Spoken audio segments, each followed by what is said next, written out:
দেখো বন্ধুরা, নামছে কি করে একা একা।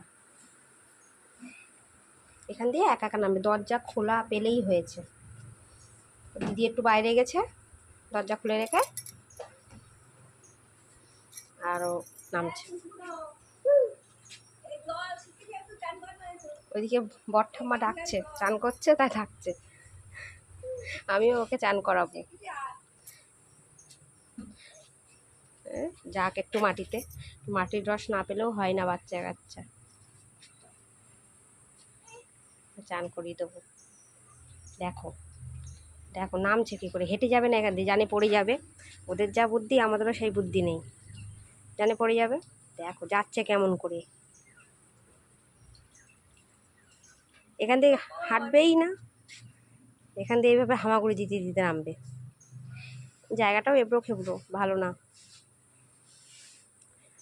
আমি প্রতিদিনই চান করার আগে একটুখানি ওকে ছেড়ে দিই মাটিতে, 5-10 মিনিট, তারপর আবার সাবান টাবান দিয়ে চান করিয়ে। সারাদিন তেমন তো বেরোতে পারে না বাইরে।